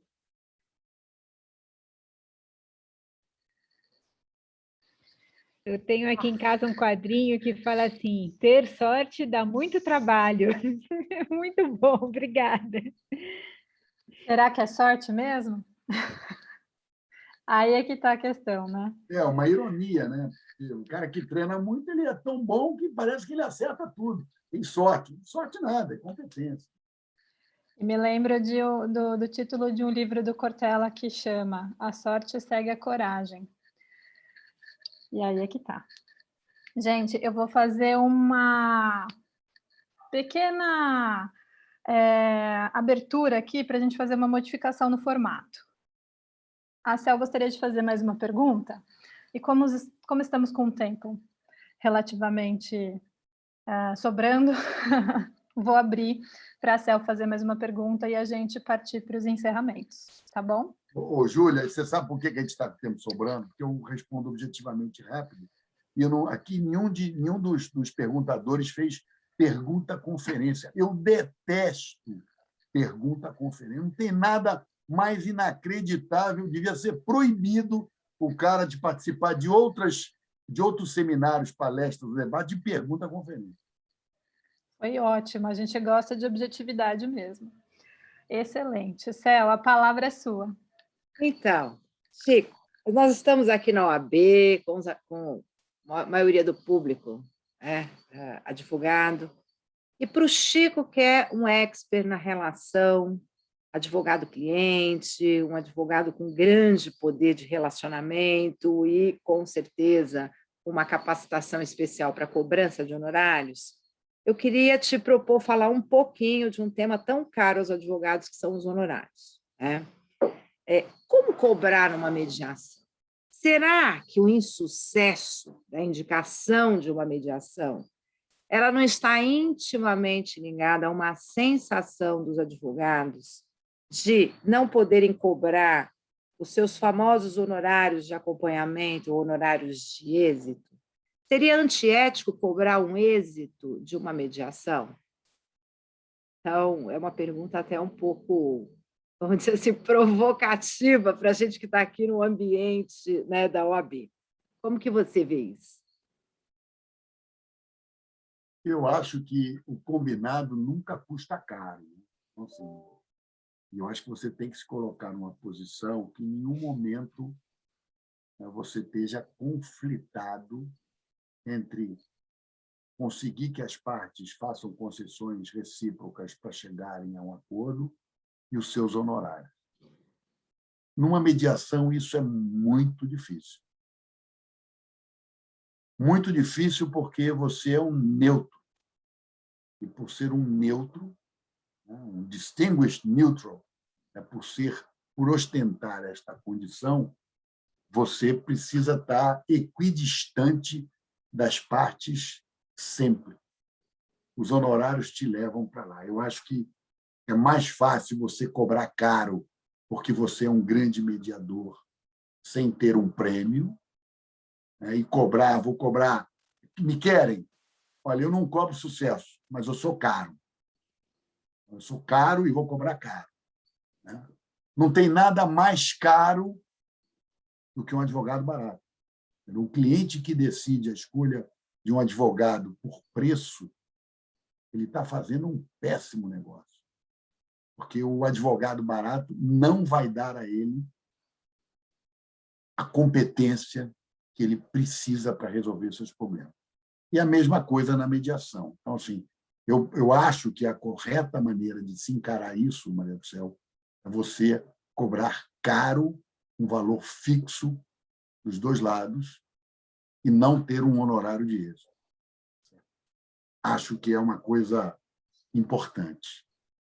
E se tiver que estipular o honorário de êxito, que ele seja pago por ambas as partes, como se fosse um honorário adicional pelo seu trabalho. E talvez até, né, e eu faço isso bastante, deixar que as partes, de comum acordo, se quiserem, te paguem esse honorário de êxito que você está propondo. Se ela disser, não, não quero pagar, você não receberá. Pode ser que você receba, pode ser que não receba. Mas, Então, Chico, assim, isso na ponta do mediador. E na ponta do advogado, que aconselha uma mediação a seu cliente e estabelece honorários de êxito, caso haja sucesso na mediação contratada. Você vê algum olha, procedimento assim, antiético? eu vejo. Não, olha só, tudo que é combinado não é caro. Se você propuser isso ao seu cliente, ele topar, eu vou me colocar aqui, não na posição de advogado, na posição de cliente. Eu vou fazer a seguinte ponderação. Poxa, esse cara ele está me propondo que um terceiro faça uma mediação onde eu vou ter concessões recíprocas e ele, ainda assim, vai receber honorário de êxito. E eu, como advogado, respondo, não, primeiro, eu propus a você mediação e não litígio, porque você, se resolver aqui, está economizando uma grana, e a ideia foi minha. 2, na verdade, não foi você, não foi o mediador que resolveu seus problemas. A gente ponderou em conjunto aqui, advogado e cliente, e chegamos à conclusão que fazer concessões recíprocas era importante naquele momento. E, por isso, é que eu acho que eu mereço honorário de êxito. Então, assim, eu acho que dá para combinar, sim. O combinado nunca custa caro. O que é importante é que você combine com muita transparência os honorários que você vai acertar com o seu cliente. Combine por escrito e previamente, para que aquilo não seja, em nenhum momento, uma surpresa, nem para você, nem para o cliente. Isso é, vou dizer, talvez a coisa mais correta que eu tenho para te dizer. Não sei se eu te respondi, mas... Não, perfeito. É que eu tenho uma sensação de que existe muita resistência nos advogados na dinâmica de cobrança de honorários numa mediação. Isso é um fator que eu acho que a mediação se ressente, da colaboração dos advogados na indicação do procedimento. É muitas das vezes não saber cobrar, não saber como traduzir isso em frutos profissionais, em honorários de êxito. Um bom advogado é também um bom cobrador. Tá? Eu acho que ser advogado não é só saber direito, saber negociar, e ter experiência, é saber cobrar. É assim que a gente ganha dinheiro, e ganha dinheiro corretamente. O empresário, quando funde, tem lá a sinergia da fusão. O advogado, quando dá uma ideia genial, quando resolve uma questão genial, ele tem direito de cobrar. Eu acho que ele tem que ser reconhecido por isso. Perfeito. Obrigada. Eu queria aqui só trazer uma informação, que as nossas comissões fizeram uma proposta para a OAB de inclusão de uma forma de cobrança na tabela de honorários para o advogado que atua em mediação. Justamente porque nós notamos, na mediação e nas práticas colaborativas, justamente porque nós notamos esse desconforto. Essa proposta está para ser avaliada pelo Conselho, até aproveito para pedir uma ajuda aqui para o conselheiro Rui Dourado em relação a isso. E nessa sugestão existe tanto a possibilidade de um valor mínimo como de percentual, porque nós entendemos que justamente isso faz parte do combinado do advogado com o seu cliente, como bem trouxe o Chico. E também tem um dispositivo no Código de Ética da OAB dizendo que o advogado não deve cobrar menos ou um valor menor dos seus honorários em função do método escolhido. Então, em qualquer método escolhido para atender ao interesse do seu cliente como advogado, prestando um serviço jurídico, isso não deveria causar uma redução. Mas é uma preocupação muito importante que nós estamos, de alguma forma, buscando colaborar para que isso possa internamente ter uma motivação.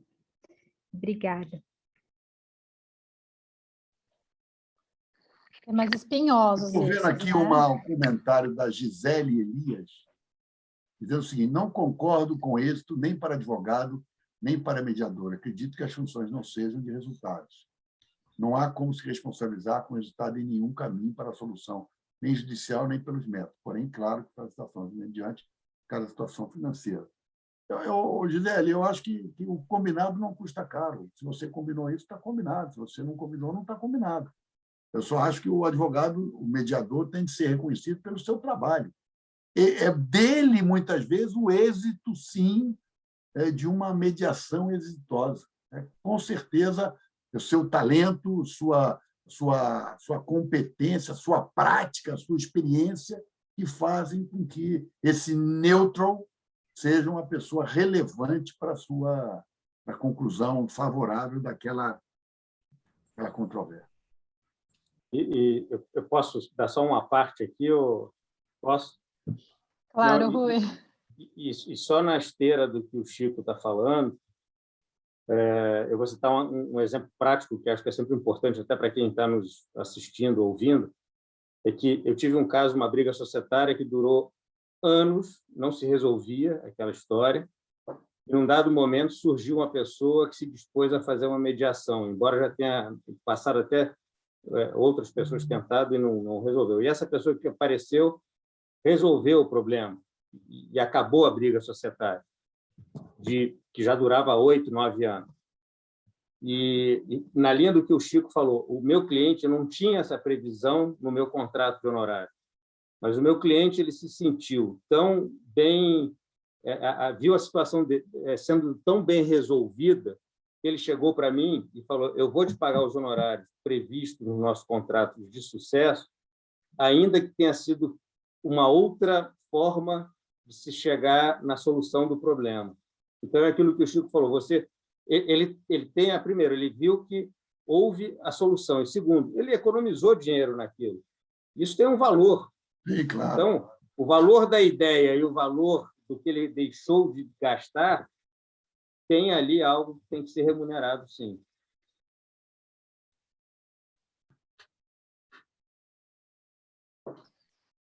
Gente, é uma satisfação muito grande ouvir vocês todos.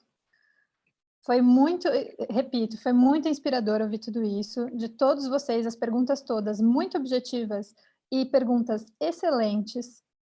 E, Chico, mais uma vez, muito obrigada por aceitar o nosso convite em estar aqui, doar o seu tempo, doar a sua experiência, o seu conteúdo e tão brilhantemente e, de novo, de forma inspiradora.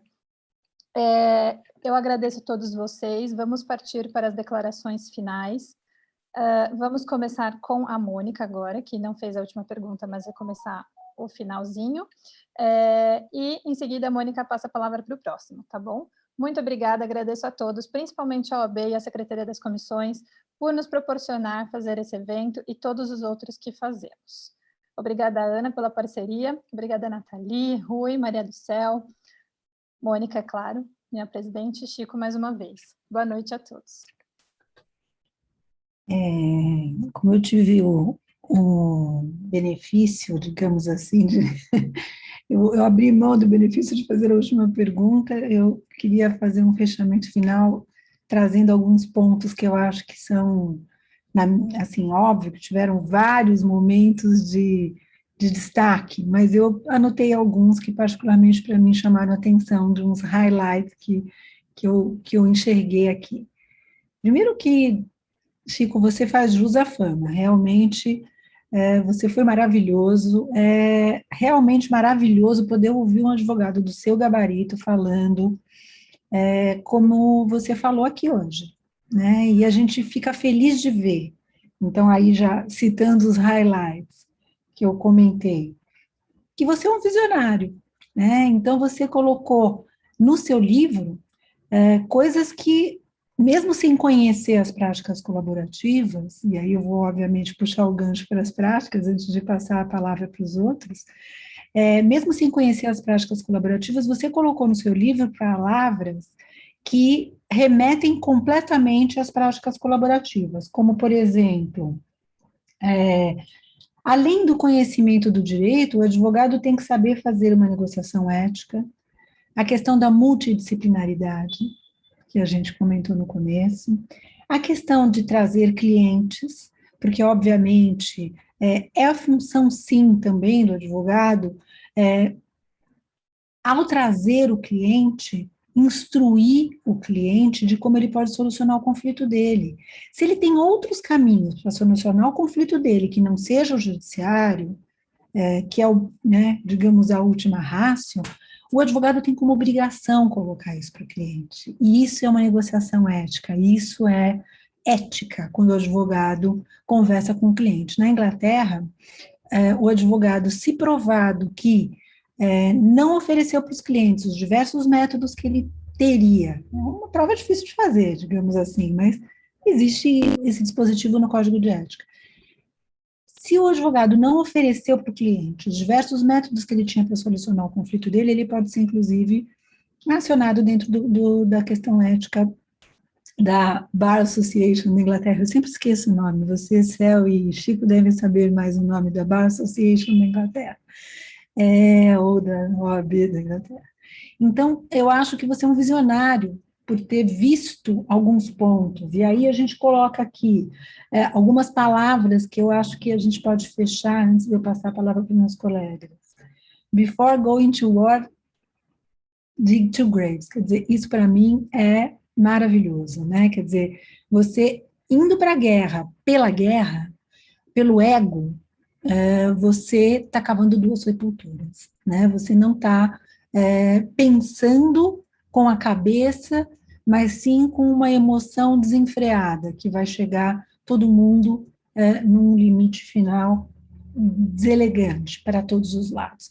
A tabela de honorários que a minha colega já se encarregou de falar, eu acho que é um caminho para a gente mostrar para os advogados, principalmente os jovens advogados que seguiam muito pela tabela da Ordem dos Advogados, que existe sim outros caminhos de você cobrar honorários dentro da mediação, dentro das práticas colaborativas, e abrir a cabeça das pessoas nesse sentido. Concordo plenamente com você, Chico, quando você disse que o combinado não é caro. Dá sim para o advogado cobrar um percentual em cima de uma negociação feita em mediação ou em práticas colaborativas, sempre de uma maneira transparente e clara. E aí, fechando aqui o nosso comentário, você ainda falou em transparência, que é também um dos pilares das práticas colaborativas, que é a transparência, a não litigância e a confidencialidade, que também o Rui maravilhosamente trouxe junto com a Maria do Céu.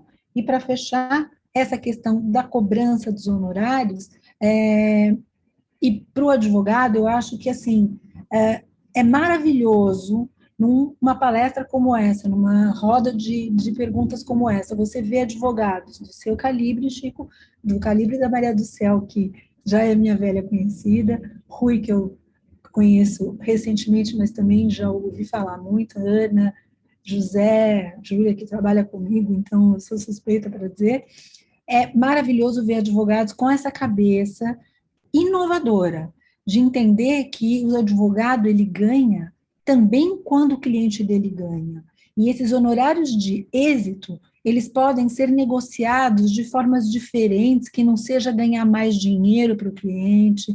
Tem milhões de variáveis que interessam ao cliente, tempo, outras coisas que podem ser parâmetro para uma cobrança em cima de êxito. Não é fácil, não é uma tarefa fácil, acho que a Cel colocou maravilhosamente bem todas as perguntas dela, mas essa última capciosa, mais difícil, a gente sabe que isso acontece, né? As pessoas deixam de encaminhar por isso, mas assim, eu acho que de alguma maneira a gente abordou aqui tudo que a gente coloca em termos de dificuldades, tudo, não digamos, mas muito do que a gente coloca em termos de dificuldades e do que a gente pode dizer. E a cabeça do novo advogado. O novo advogado não é só o que ganha honorários ou mesmo êxito em cima de mais grana para o cliente dele. Existem outras variáveis aí envolvidas, e o combinado não é caro. Então, para mim, foram as grandes highlights. Um dia eu cuidei de uma adoção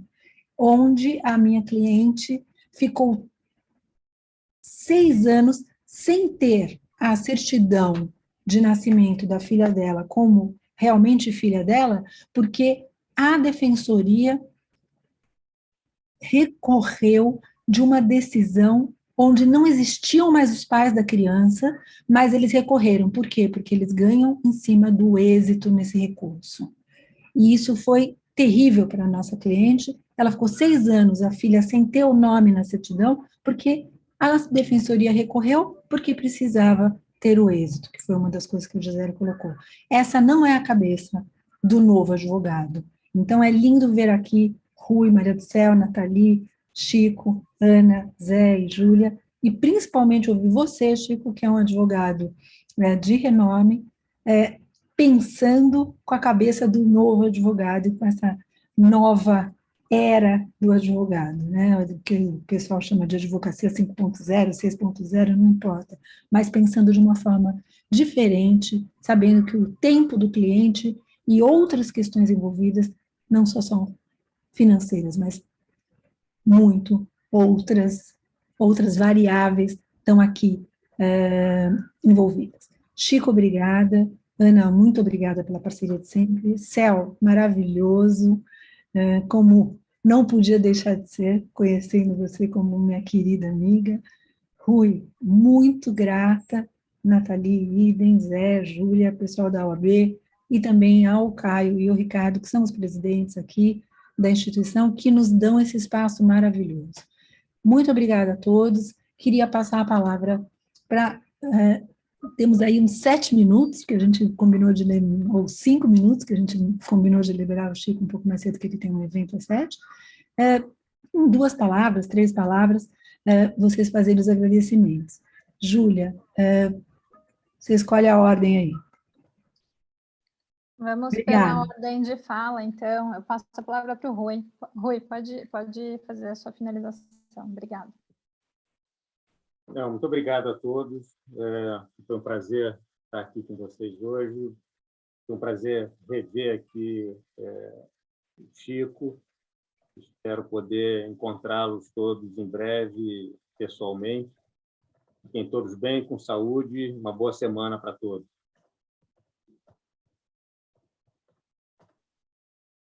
Céu, a sua palavra. Bom, muitíssimo obrigada a todos por esse debate de alto nível. Obrigada, Júlia, Ana Luísa, Rui Dourado, Mônica, pelo convite a mim endereçado, a Nathalie e, sobretudo, ao Chico, pela qualidade das respostas e a paciência que ele dedicou aqui para a gente. Foi também um imenso prazer contribuir para a disseminação desse método autocompositivo, alternativo, colaborativo, para a solução de conflitos e que conta com o meu total e restrito apoio. Tá? Não sei se o Alexandre Simões está aí na plateia, excelente mediador, que me ajudou, né, muito a solucionar uma questão que eu rapidamente trago a vocês, envolvendo 3 partes em um litígio, e que, se não fosse a mediação, tá? Em muitas outras situações de mediação, eu achava até que era possível, mas quando eu me deparei com uma mediação envolvendo 3 partes, que eu precisava solucionar um litígio para poder solucionar outro litígio, foi ali que realmente caiu a minha ficha, eu percebi que a mediação é realmente uma solução. Então, meu slogan, eu acredito na mediação, e, olha, pessoal, vocês contem com o meu integral apoio para a propagação desse método quando precisarem, tá bom? Boa noite a todos, obrigada, Chico, mais uma vez. Gente, o Chico precisa sair para um outro evento, então eu vou passar a palavra para ele primeiro, tá? Chico, pode falar. Eu queria agradecer a todos, foi um prazer participar dessa conversa, perguntas inteligentes, ponderações inteligentes. Me senti muito honrado aqui, conhecendo vocês, mas quero agradecer com muita transparência e coleguismo aqui a todos vocês, pelas palavras sempre carinhosas. Maria do Céu, minha amiga, então vou agradecer ao AB de São Paulo, a todos vocês, Nathalie, Ana Luísa, Rui. Mônica, e você, Júlia. Muito obrigada mesmo. Eu, infelizmente, tenho um outro evento que eu sou mediador. Eu agradeço muito, muito mesmo. Muito obrigado. Se vocês não se importarem, eu vou para o outro evento, tá bom? Muito obrigado. Fica à vontade. Muito obrigada, Nathalie. Tchau, obrigada. Muito obrigado. Obrigada. Queria agradecer também todos vocês, agradecer poder ter participado também desse evento. Depois dessas palavras da Maria do Céu, então, agora eu fiquei muitíssimo feliz de saber também que uma advogada tão renomada também tem esse apoio à mediação, e fiquei muito feliz também que conseguimos fazer aí perguntas objetivas, as respostas objetivas, só que ainda tem muitas perguntas que eu queria fazer, muitas, e nós vamos ter que organizar outros eventos, então, também, assim, e também com o Chico de novo, ou talvez com a Maria do Céu, como o centro da roda também, já fiquei aqui com essa ideia. E muito obrigada também ao Dr. Rui Dourado, a todo mundo que estava aqui, Júlia, Mônica e Ana, como sempre, obrigada a todos. E o Zé Mungini, que está ali, ó. Obrigada. Ana, é com você. Bom, eu reitero todos os agradecimentos que foram feitos, e especialmente ao Chico, que já se foi, Maria do Céu, Rui, que aceitaram esse convite, a Nathalie, a Mônica, a Júlia, o Zé, o Arthur, eles já são de casa, né? Então, eles ajudaram a sonhar com esse evento, então, obrigada mesmo. Para mim, o que fica de hoje é clareza, inspiração, uma gratidão enorme e um exemplo a ser seguido. Eu realmente me emocionei aqui em muitos momentos com o que eu ouvi, não só do Chico, mas também em relação às perguntas e às considerações. E eu realmente queria só deixar minha gratidão. Obrigada. E agradecer ao pessoal da secretaria também. E a todo mundo que está nos ouvindo, ou que vai nos ouvir depois.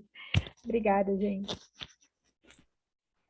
Maravilhoso, obrigada, gente, por tudo. Céu, eu vou te dar uma sugestão no seu slogan. Eu acredito na mediação e nas práticas colaborativas. Fecha aí, Júlia. Eu vou aprender isso como você ensinou para o Chico. Pode deixar. Olha só, eu acredito no consenso, eu acredito... A gente pode ir ampliando. No diálogo, na colaboração, o mundo está onde está porque nós, seres humanos, colaboramos uns com os outros. Por isso que nós estamos vivos e o Covid é a prova disso, né? É o poder da colaboração entre nós para nos mantermos vivos, né? É isso, gente. Boa noite. E com isso, todos nos despedimos, é isso? Então, já se considere convidado para o próximo evento, marcaremos. Até a próxima. Obrigado, obrigada gente. pelo Boa noite para vocês. Obrigada. Obrigada, boa noite, gente. Boa noite.